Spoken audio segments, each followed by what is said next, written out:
caggal ngal ɗon baɗal yimɓe heewɓe ne mbiya manan ene woodi manam mo jogori suɓade so suɓima heddiɓe fof mana dawa hen beele cikkuɗa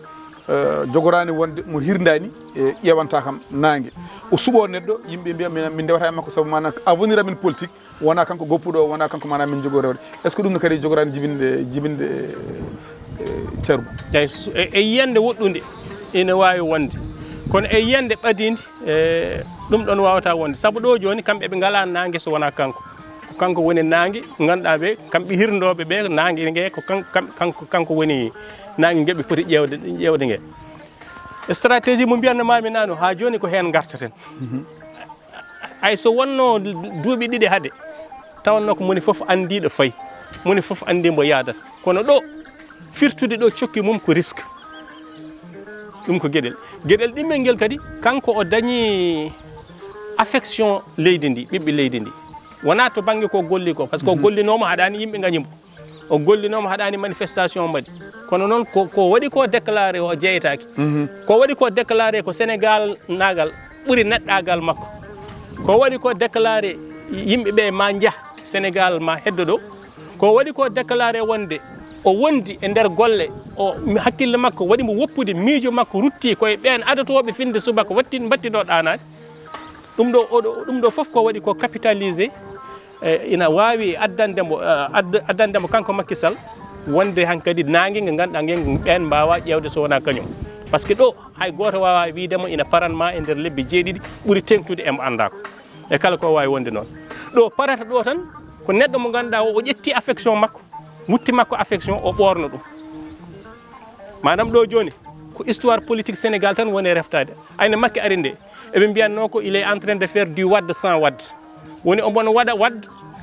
tawa wadde wonani ɗo omon waɗana wadde waɗanno ni tawa wadde ala ɗo ay kala garowo goɗɗo wiyete ko il est en train de faire du Macky sans Macky manam garowo oɗo ko beelu Macky Sall jogori ɗo joɗade so tawi o ummoto koye Benno Bokk Yakar so tawi o ummoto koye APR kala bawɗo arde d' abord kala jogoɗo laamade lamminta ɗum e pourcentage mawɗo ko Macky Sall par ce que ko Macky waɗanta ɗum campagne ko Macky haaldete e less e ɓen fodɓe haaldede les grands électeurs ko Macky jomum jogori hujjunorade bilan mum saabu en jii Macky hayde yeehi nde udditoyde gare AIB to gare on ɗon terre o wi en so tawi ko minen lamti komin jokkoɓe ɗum ha Mbour komin jokkoɓe ɗum ha Thiès so tawi ko minen lamti minen o ko kanko e mbo jogori joƴƴinoyde o wadde jiɗɗen wiide ko jogorɗo jooɗade o wona kañum jogori jooɗade ko Macky mbo inde wonde jogori ɗon jooɗade saabu so Macky wimi wondaka hande mo belɗon fo cuɓoɗe ko nden jeyeten temedere candidat kono ɗo ɗo gonɗen kala mbo ina suɓete ko e dow ko Macky nanodir suɓite ko ɓurno ko sattude ko partie ji allié ɗi hay so tawi ɗen ko ɓuuri ko hen hewde ko laalaɗe ɗe keddiɗo saabu sa ƴeewi joni parti socialiste gandi ndi wonani ɗo wonani e Benno Bokk Yakar won wonɓe toon won yontaɓe wonɓe toon Serigne Mbaye Thiam en Aminata Mbengue Ndiaye en woɗɓe waɓe noon kono gandi ndi tigui rigui ko sukagu ngu sohli ko wona e nder ɓen ɗon woni firti ko parti socialiste rokki konngol mum Macky kalmo cuɓiɗa e men hen AFP rokki konngol mum Macky kalmo cuɓiɗa e men hen LD rokki konngol mum kala mo cuɓiɗa emin caggal ma holko firti tan ko pusgo Benno Bokk Yakar ɓe gandi ɓe mbawa ɗo sostude coalition goɗɗo mbo ina wawa gancade te kadi sympathie mbo Macky dañi o e déclaration mo kamɓe ɓe jiiɗi ɗum wadde capitalisé moni foof waɗa ɗum sympathie mum personnel wadde firti ko Macky wona tan ina suɓunoɓe kono ko Macky ina suuɓo e dow inde mum par ce que ko jogorɗo wonde ɗo ko Macky bis ɗiɗo garowo ko Macky bis ko gonga noon so yeehi ha woni hitande woni duuɓi ɗiɗi mo ɓuuri woɗɗitade Macky hulde miijade wonde Macky ne wawi miijade artoyde kono ko ɗum ko ɗo e hitande ɗo e duuɓi ɗiɗi o fotata fuɗɗade woɗɗitade Macky beele kanko omo daña kanko ni ko ina rokkamo duuɓi 5 gartuyoji 2029 wawde artude ɗo kono ɗum ko ma wona duuɓi ɗiɗi kono haade nden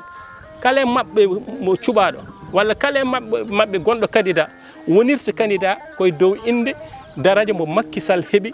e nder leydi ndi ko ɗum kadi wawi bakkorade wawa bakkorade goɗɗum lamba gorka hande ɗo yarete inde kewɗe jalti ene ɗamina ko ɓeeɗo jogori manan Macky jogori suɓade hen goto ɓe kaala hen Ali Nguy Ndiaye aɓe kaala hen Amadou Ba aɓe kaala hen Abdoulaye Daouda Diallo aɓe kaala Abdoulaye Diouf Sarr eywa haɓe kaala hen Harouna Dia eywa e nder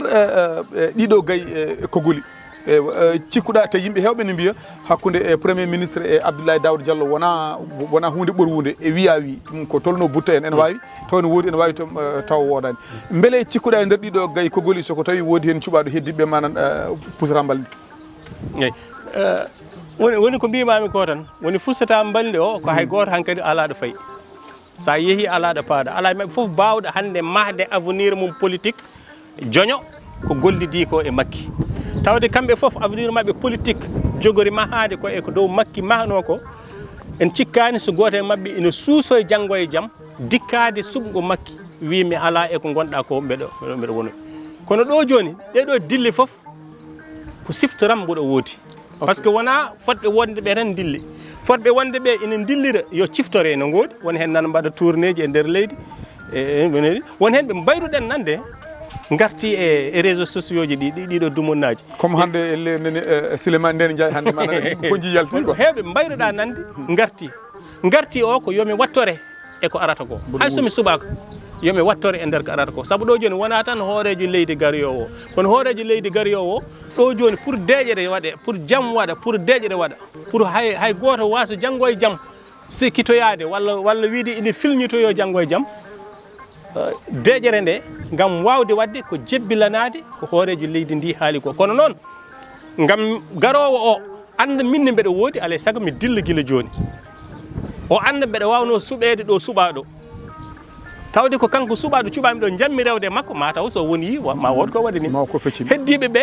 ko wona kañumen dilli kono goni koye dillinirde yimɓe men less ɓe hen nan dilla e nder réseaux sociaux ne mbaɗa posté vidéo ji ne mbaɗa posté oɗoji yiddi siftinde hay neɗɗo amen o ko hen jeeya ɓe hen nan mbi Oumar Doro komi ƴettan amen kaari e nder émission ma Sénégal men beela Macky Sall ina siftora ɗum saabu ko kanduɗo e wonde hoorejo leydi ɓe hen nan mbi ɓen ɗon ko hellotoɓe to banggue politique koɓe hellotoɓe ko coxeur aji to banggue politique coxeur aji ɗi kadi kañum ɓenne darat ko janggo e jaam so kellima wooda ko ciri e nder ɗum ɗon koɓe dañata ko donc ɗum ɗo foof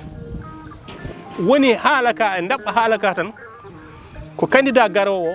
ko Macky mo jogaki inde Macky candidat garowo o kombo Macky ɓoori ni wutti mum ina jogorwa ɗum e kala mbowo mabɓe mbo wawi suɓade kamɓe fof eɗen mbawi wiide mataw ɓe kandi hen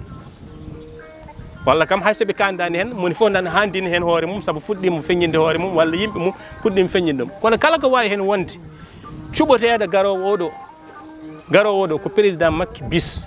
walla mbiyen Macky numéro 2 walla mbiyen mo inde makko jofniɗen ɗum e Macky kono kam ko Macky o tan woni ɗon dolokke mum o ko on o ɓornoto hade makko fuɗɗade par ce que si yeehi ha hitande duuɓi ɗi tan o fuɗɗoto ɗum puɗɗoto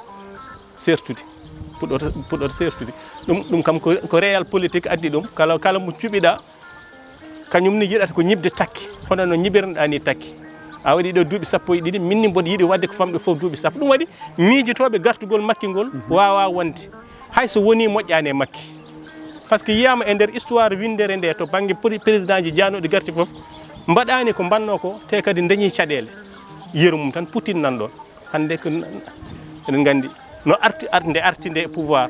e woɗɓe yanoɓe garti nder pouvoir kañumen foof mbaɗani ko mbanno ko mbattani ko mbanno ko firti wadde ko kala mo jurumo e korso mo yimɓe jogano e ma kadi onne kadi ma ar momta ɗum ha laaɓa e nder yimɓeɓe ɗum wasdemo artude ko suturu makko ko ɓuurol makko te kadi heddademo e nder inde tarih Sénégal par ce que kala mo ene haala histoire Sénégal hande ma haal ko ngol wonata gadanol ko hoorejo leydi ene yuɓɓina suɓgoji taw jeeyataki e ɗin noon suɓgoji ɗum ɗon noon artude nde wawata wonde saabu garowo oɗo kañum yiɗat ko wadde ɗo duuɓi sappo donc ɓe gondat tan ko hitande duuɓi ɗiɗi ɓe certa on ɗon wone fiide cokki mum pour hitande 2029 nden firti wande so wi omo arta 2029 walde nde fusat e peccorde ɓe ceertoto te hankkadi tawat ko jomum ñiiɓi takki fuɗɗimo dañde doole fuɗɗimo dañde jagguidi